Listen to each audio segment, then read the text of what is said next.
शुभ सायं सर्वेभ्यः। प्रत्यय यह प्रकरण हमारा चल रहा है जिसमें हमने प्रत्यय के कितने भेद होते हैं उसमें से पहला भेद है कृत प्रत्यय। कृत प्रत्यय में हमने तुमुन प्रत्यय, त्वा प्रत्यय और ल्यप प्रत्यय, ये तीन प्रत्यय हमने पढ़े। आज हम पढ़ रहे हैं त प्रत्यय। त प्रत्यय का प्रयोग किस अर्थ में किया जाता है? तो इसका प्रयोग कर्मवाच्य अथवा भाववाच्य में भूतकाल का अर्थ बताने के लिए होता है। तीन प्रकार की वाक्य रचना होती है जो हम आगे पढ़ने वाले हैं। कर्तृवाच्य, कर्मवाच्य और भाववाच्य वाक्य रचना जब हमारा समास पढ़ के होगा तब। उसमें से कर्मवाच्य और भाववाच्य जो वाक्य रचना है उसमें भूतकाल का अर्थ व्यक्त करने के लिए धातु को त प्रत्यय लगाया जाता है। अभी के लिए इतना बस याद रखो कि भूतकाल का अर्थ बताने के लिए धातु को त प्रत्यय लगाया जाता है। मतलब जिस भी धातु को त प्रत्यय लगाया जाएगा उस धातु का अर्थ भूतकाल का हो जाएगा। ठीक है।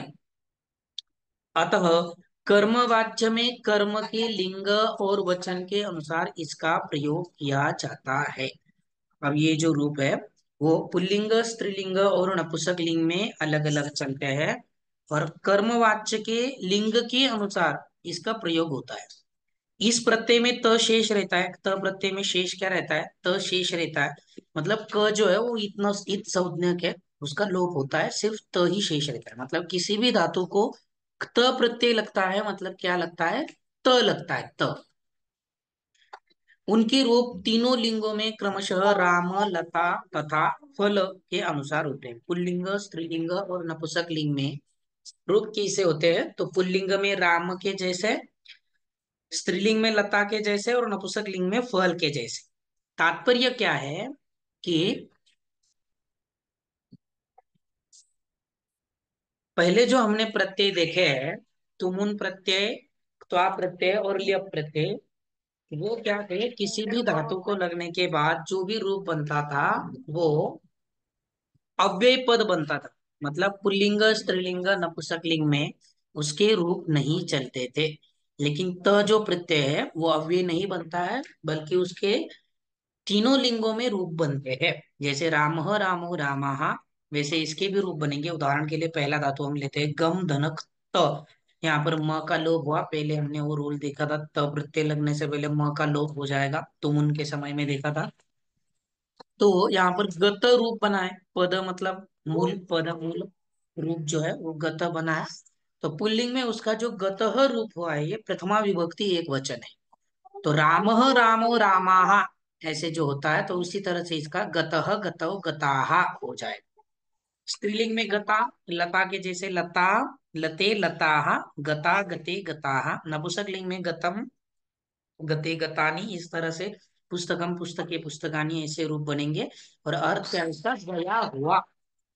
कोई ऐसा व्यक्ति जो गया हुआ है। जैसे गतः बालकः विशेषण बनेगा किसी का। कौन गया हुआ? गतः बालकः, गतः शिक्षकः, गए हुए शिक्षक, गतः महामानवः, गया हुआ महामानव। इस तरह से यहां तक समझ में आया है? इथपर्यंत समजलंय? त प्रत्ययामध्ये त शेष राहतो, हाँ क सर। हा संज्ञक आहे आणि कोणत्या अर्थामध्ये लागतो? तर भूतकालाच्या अर्थामध्ये लागतो। म्हणजे ज्या पण धातूला त प्रत्यय लागेल त्या ठिकाणी फक्त त लागणार आहे आणि अर्थ कसा होणार आहे? तर भूतकाळाचा अर्थ होणार आहे। गेलेला, बोललेलं, खाल्लेलं, असं समजलं इथपर्यंत? पुढच्या उदाहरणामध्ये ते अजून स्पष्ट होईल। हो सर। ठीक आहे, आता पहिलं उदाहरण पाहिलं। दुसरं बघा, भू धातू आहे, त प्रत्यय लागलेला आहे, तर रूप काय तयार झालेलं आहे? भूत। पुल्लिंगामध्ये भूत, भूता, भूतम। आता पुल्लिंग, स्त्रीलिंग आणि नपुंसक लिंगाचा आपण फक्त प्रथमा विभक्ती एक वचनाचं रूप इथे दिलेलं आहे। कारण की शेष सगळे जी रूप आहेत ती कशाप्रमाणे चालतात? राम, लता आणि फलप्रमाणे, जे की आपण शब्द रूपाने मध्ये शिकलेलो आहोत त्याप्रमाणे ते आता समजून घ्यायचं आहे। ठीक आहे। अर्थ काय झालेला आहे? हो चुका म्हणजे झालेलं। भूतः कार्यक्रम, झालेला कार्यक्रम, एखादा कार्यक्रम होऊन गेला आहे असं। भूता घटना, झालेली घटना। भूतम वृत्तांतम, झालेला वृत्तांत, अशा पद्धतीने। पुढे आहे आप धातू आहे. प्राप्त करणे या अर्थामध्ये आप प्राप्नोती. क्त प्रत्यय आप्त, पुल्लिंगामध्ये आप्तः, आप्ता, आप्तम. अर्थ काय आहे? प्राप्त झालेलं. हिंदीमध्ये पाया गया. ठीक है, पाया गया मतलब क्या? प्राप्त किया गया. ठीक है, सफलता प्राप्त किया गया, यश प्राप्त किया गया, आप्तः यश प्राप्त किया गया यश, इस अर्थ। कुप धनक्त कुपित, रूप क्या बनता है? कुपित, ई का आगम होता है। पुल्लिंग में कुपित, कुपिता, कुपितम। क्रो, उसका अर्थ है क्रोधित हुआ। कुप धातु का अर्थ क्या है? क्रोधित होना। कुप कुप्यति, पिता बालके अथवा पुत्री कुप्यती, पिताची बालकावरती क्रोधित होतात, त्या अर्थामध्ये क्त धातू क्त प्रत्यय ज्यावेळेस कुप धातूला लागेल त्यावेळेस रूप काय बनत आहे? कुपित, कुपित पिता, क्रोधित झालेले पिताश्री.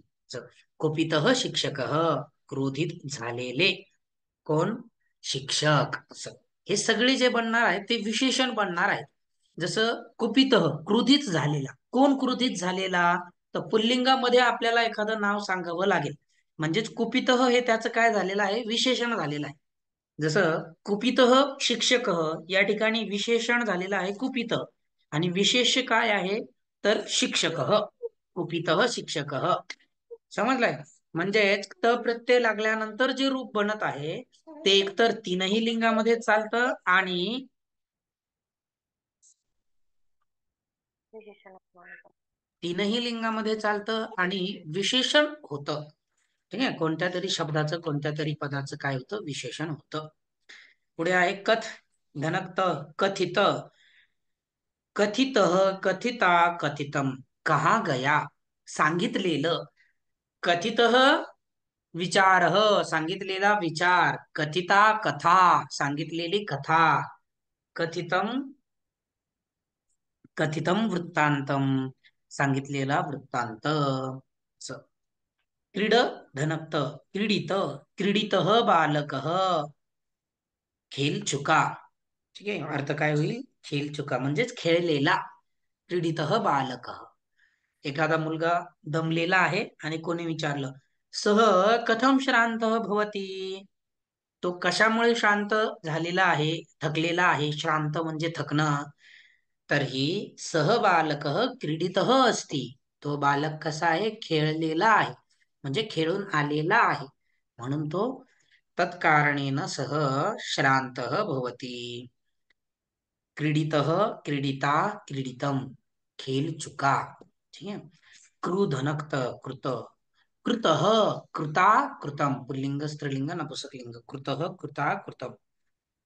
कृत केलेलं, कृता केलेलं, कृतम केलेलं, कृतम कार्यम, कृत कार्यक्रम, कृत केलेला कार्यक्रम. अशा पद्धतीने अर्थ काय झालेला आहे? केलेला. खाद धनक्त खादित, खादित, खादिता, खादितम, खादितम भोजनम, खादितम फलम, खाल्लेलं फळ, खाल्लेलं भोजन. असं खाया गया. चिंत धनक्त, चिंत धातु है, चिंता करना, विचार करना, चिंतित, पुल्लिंग में चिंतित, स्त्रीलिंग में चिंतिता, नपुंसक लिंग में चिंतितम. सोचा हुआ, विचार केलेलं. चिंतित विचार, चिंतित केलेला विचार. असं चिंतिता घटना, विचार केलेली घटना. चिंतितम वृत्तांतम. चार. समजलाय? त प्रत्यय समजलाय? हो सर. भरपूर उदाहरण आहेत. कोणत्याही धातूला तुम्ही त प्रत्यय लावला, जसं वस धातू आहे. वस धातूचा अर्थ काय आहे? राहणे. त्याला त राहणे. धातू प्रत्यय जर आपण लावला तर काय तयार होईल? वसित, राहिलेला, कुठेतरी राहिलेला, अशा अर्थामध्ये. वनवासित, वासित होतं वनवासित. वनवासित राम, वनामध्ये राहिलेला राम. असं. काही शंका आहे यामध्ये? नाही सर. ठीक आहे, भरपूर जण जॉईन झालेले आहेत आज, त्यामुळे आपण पुढचं सुद्धा प्रत्यय घेणार आहोत. ठीक आहे.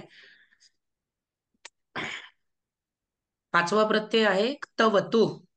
आता यामध्ये तवत शेषराग, इथे क आणि उ जो आहे तो इत संज्ञक आहे. याचा सुद्धा प्रयोग, इसका प्रयोग कर्तृवाच्य भूतकाल, कर्तृवाच्य में भूतकाल का अर्थ बताने के लिए होता है। पिछला जो हमने त प्रत्यय सीखा वो कर्मवाच्य भाववाच्य में भूतकाल का अर्थ बताता था, और तवतु जो है वो कर्तृवाच्य में भूतकाल का अर्थ बताता है। तीन प्रकार के वाक्य रचना है, कर्तृवाच्य, कर्मवाच्य और भाववाच्य। उसमें से कर्तृवाच्य वाक्य रचना में भूतकाल का अर्थ कौन बताता है? तवतो. आपलं झालंय का? कर्तृवाच्य, कर्मवाच्य, भाववाच्य झालंय? नाही नाही झालाय ना सर.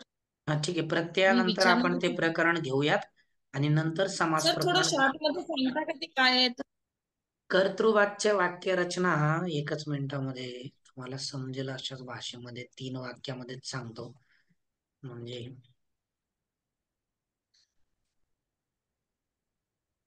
इथे तीन वाक्य लिहितो मी, त्याच्यामधून तुम्हाला ते स्पष्ट होईल.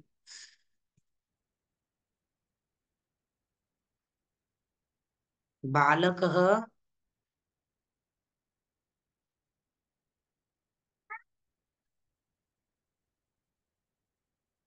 फलं खादति, बालकेन फलं खाद्यते,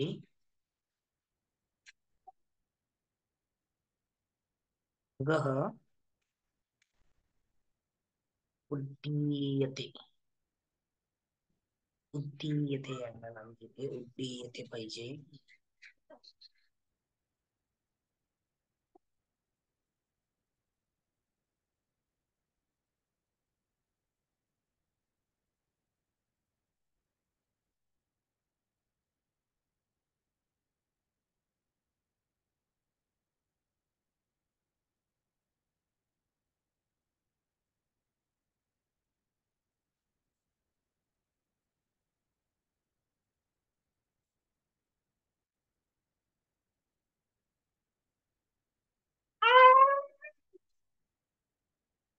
उड्डीयते, खगः उड्डीयते. आवाज येतोय?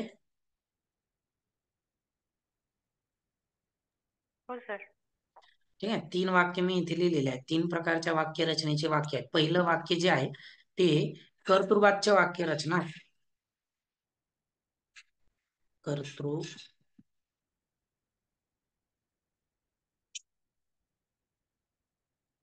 कर्तृवाच्य वाक्य रचना खाली आहे कर्मवाच्य आणि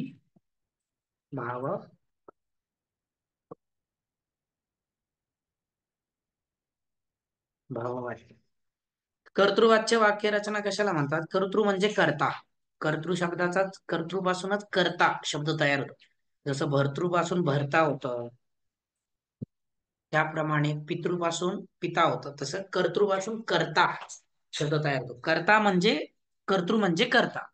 तर कर्त्याप्रमाणे जी वाक्य रचना असते त्याला कर्तृवाच्य वाक्य रचना म्हणतात. वाच्य म्हणजे प्रकार, कर्तृप्रमाणे कर्त्याप्रमाणे वाक्य रचना असते. शब्दशः सध्या समजून घ्या, तुम्हाला उदाहरणामध्ये समजून येईल चांगलं. कर्तृवाच्य म्हणजे कर्त्याप्रमाणे वाक्य रचना, कर्मवाच्य म्हणजे कर्माप्रमाणे वाक्य रचना, आणि भाववाच्य म्हणजे त्याच्यामध्ये फक्त भाव सांगितलेला असतो, कर्म नसतं. पहिल्यांदा कर्तृवाच्य समजून घेऊयात. कर्तृवाच्य वाक्यरचना ही कर्त्याप्रमाणे असते. कसं? कर्त्याप्रमाणे क्रियापद बदलतं. इथे बालकः फलम खादती, मी जर इथे दोन बालक फळ खात आहेत असं जर मी म्हंटल तर वाक्य कसं बनेल?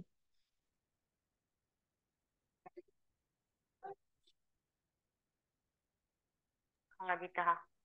बालकौ फलं खाद बालकोः फलं खादतः. खादतः. खादत. बरोबर, छान. बालकौ फलम खादतः. आता बघा, फलं दोन खादत. बालक फळ खात आहेत. आता एकच फळ दोन बालक खात आहेत असं आपण वाक्य केलं. आता इथे बालकः एक वचन होतं म्हणून खादती एक वचन आलं. पण करता जो बालकः आहे त्याला आपण द्विवचनामध्ये केलं, बालकौ केलं, तर आपल्याला खादती क्रियापद सुद्धा द्विवचनामध्ये घ्यावं लागलं. पण इथे कर्म काय आहे, फल हे कर्म आहे. आता आपण फल जे कर्म आहे त्याला चेंज करून पाहूयात, त्याच्यामध्ये परिवर्तन करून पाहूयात. आता एकच बालक खूप सगळे फळं खात आहे असं मला म्हणायचं आहे. तर मी वाक्य कसं म्हणेल, बालकः फलानी खादती. बरोबर आहे. खादत बालक. हो. बालकः फलानी खादती. आता मुलांनी खादत. फलम जे कर्म आहे त्याचं मी बहुवचनामध्ये रूप केलं फलानी, पण क्रियापदामध्ये काही परिवर्तन झालंय का? नाही, नाही नाही झालं. झालं. खादतीच बरोबर राहिलं. की नाही? म्हणजे या वाक्यामध्ये हा. कर्मामध्ये परिवर्तन झालं तर क्रियापदामध्ये परिवर्तन होत नाही, पण कर्त्यामध्ये परिवर्तन झालं तर क्रियापदामध्ये मात्र परिवर्तन होतं. याला म्हणायचं कर्तृवाच्य वाक्यरचना. कर्त्याप्रमाणे क्रियापद चालतं, ती कर्तृवाच्य वाक्यरचना. आणि यामध्ये परस्मय पदाचीच रूपं वापरली जातात. परस्मय पद आत्मनेपद पद दोन्ही वापरले जातात, परंतु कर्त्याप्रमाणे परिवर्तन होतं हे मुख्य आहे. समजलंय कर्तृवाच्य वाक्यरचना? हो सर. ठीक आहे. आणि याच्यामध्ये कर्ता प्रथमा विभक्तीमध्ये, कर्म द्वितीया विभक्तीमध्ये आणि कर्त्याप्रमाणे क्रियापद असतं. ठीक आहे. त्यामुळे याचं संकेत कोड जर आपण पाहिला तर कर्ता प्रथमा 1, कर्म द्वितीया 1, 1 to 1 असं त्याचं सूत्र होतं. 1 to 1 म्हणतात त्याला. कर्ता प्रथमा विभक्तीमध्ये, कर्म द्वितीयामध्ये आणि कर्त्याप्रमाणे क्रियापद. समजलंय? आता कर्मवाच्य वाक्य रचना. कर्तृवाच्य समजलं की कर्मवाच्य लवकर समजेल. बालकेन फलम खाद्यते. कर्मवाच्य वाक्य रचनेमध्ये कर्माप्रमाणे क्रियापद बदलतं. ठीक आहे. कर्ता हा तृतीया विभक्तीमध्ये असतो, कर्म हे प्रथमा विभक्तीमध्ये असतं आणि क्रियापद जे आहे ते कर्माप्रमाणे बदलतं. कर्म बदललं, कर्माचं वचन बदललं, क्रियापदाचं वचन बदलणार. जसं एकाच बालक, आणि अर्थ सुद्धा वेगळा होतो हा. पहिल्या वाक्यामध्ये बालकः फलम खादती, अत्र बालक फळ खातो असा अर्थ होतो. बालकेन फलम खाद्यते यामध्ये बालकाच्या द्वारे किंवा बालकाकडून, मुलाकडून फळ खाल्ल्या जाते असा अर्थ होतो. म्हणजे कर्ता बालकच राहणार आहे, परंतु तो तृतीया विभक्तीमध्ये येतो. आणि कर्माप्रमाणे क्रियापद, कर्म बदललं, कर्माचं वचन बदललं, क्रियापद बदलणार आहे. ठीक आहे. इथे फलमच्या ऐवजी जर आपण खूप सगळे फल घेतले, एकच बालकाकडून खूप सगळे फळं खाल्ल्या जात आहेत, तर बालकेन फलानी खाद्यन्ते. आता मात्र फलानी हे बहुवचनामध्ये कर्म गेलं, म्हणून खाद्यते हे क्रियापद सुद्धा खाद्यन्ते असं बहुवचनामध्ये झालं. आणि पहिल्या वाक्यामध्ये खादती हे परस्मै पदामध्ये आणि खाद्यते हे दुसऱ्या वाक्यामध्ये आत्मने पदामध्ये वापरलेलं आहे.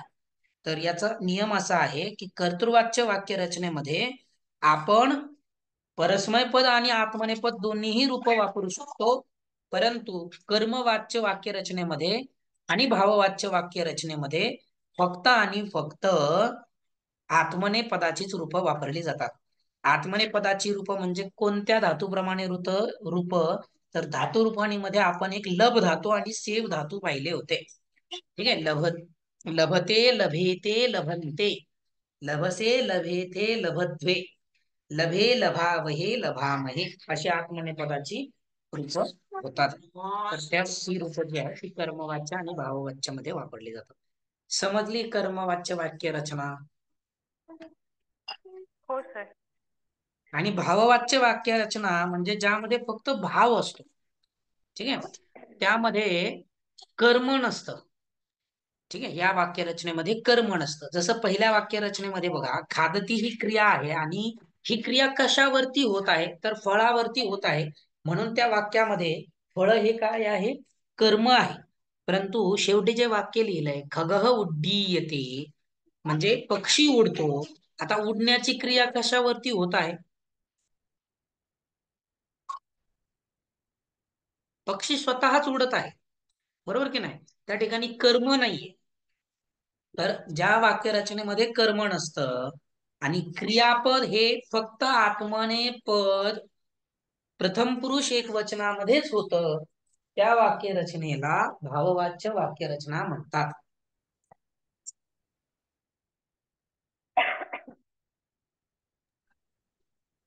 समजलाय? काही शंका आहे आता कर्तृवाच्य, कर्मवाच्य, भाववाच्य मध्ये? सर आत्ताच एकदा रिपीट करा. भाववाच्य वाक्यरचनेमध्ये कर्म नसतं. जसं खगः उड्डीयते, या ठिकाणी उडण्याची क्रिया कशावर होत आहे, तर कशावरही होत नाही. पक्षावर. परंतु क्रिया मात्र स्वतः कर्ता क्रिया करत आहे. कशावरती क्रिया घडत आहे आपण इथे स्पष्ट करूच शकत नाही. जसं खाण्याची क्रिया फळावरती होत आहे असं आपण सांगू शकतो, म्हणून फळ हे कर्म आहे. पण उडण्याची क्रिया कशावरती होत आहे? नाही, फक्त कशावरती स्वतः नाही. उठतोय. त्यामुळे इथे कर्म नाही. आणि क्रियापद जे आहे, मग क्रियापद कोणाप्रमाणे चालणार, तर क्रियापदाला एकच नियम घातला.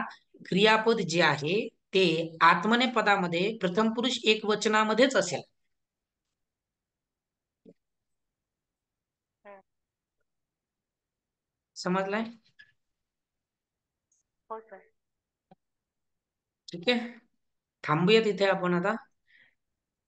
पुढचा जो प्रत्यय आहे तो म्हणजे आपण इथे वचन कोणते असेल तरी ते आत्मनेपदेचं एकवचनच लागते का सर?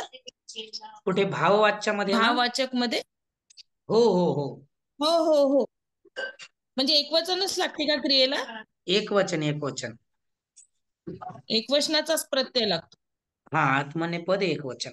आणि वरच्या दोन्ही वाक्य रचनेमध्ये कर्त्याप्रमाणे क्रियापद होणार आणि दुसऱ्या वाक्य रचनेमध्ये कर्माप्रमाणे क्रियापद होणार प्रथम पुरुषाचं. हा. इथे सुद्धा फक्त प्रथम पुरुष म्हणजे अनुक्रम आहे बघा. अनुक्रम कसा आहे, कर्तृवाच्य वाक्य रचनेमध्ये कर्त्याप्रमाणे क्रियापद होतं, म्हणून इथे सगळ्या लकाराचे, सगळ्या पुरुषाचे सगळे वचन येणार. जसं बालकच्या जागेवर जर मी अहम वापरलं तर अहम खादामी येईल, खादान खादान. बरोबर की नाही? पण कर्मवाच्य वाक्य हा. रचनेमध्ये जर समजा कर्ता अहम असेल, उत्तम पुरुषाचा असेल, ठीक आहे, आणि हा. अस्मतचं तृतीय विभक्ती एक वचन मया होतं, कर्ता तृतीय विभक्तीमध्ये, त्यामुळे मया होईल इथे, बरोबर की नाही? मया फलम. आता इथे मात्र खाद्य तेच राहणार, कारण की कर्मवाच्य वाक्य रचनेमध्ये फक्त प्रथम पुरुषाचीच रूप वापरली जातात, एकवचन, द्विवचन आणि बहुवचन. आणि भाववाच्यामध्ये प्रथम पुरुषाचीच वापरली जातात, पण फक्त एकवचन. कर्तृवाच्य वाक्य रचनेमध्ये तीनही पुरुष, कर्मवाच्य वाक्य रचनेमध्ये फक्त प्रथम पुरुष, आणि भाववाच्य वाक्य रचनेमध्ये फक्त प्रथम पुरुष एक वचन वापरलं जातं. समजलं सर. ठीक आहे.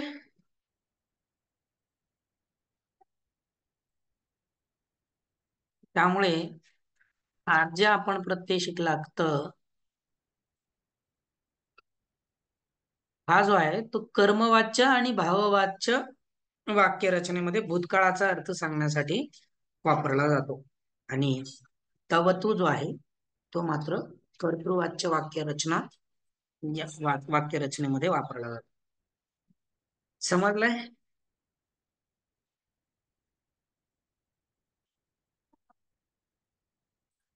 थांबूया तिथे. उद्या आपण तवतू प्रत्यय घेऊयात. रेग्युलर वर्ग होईल, कारण की एप्रिलमध्ये, एक मिनिट करतो. शुभरात्री सर्वेभ्यः.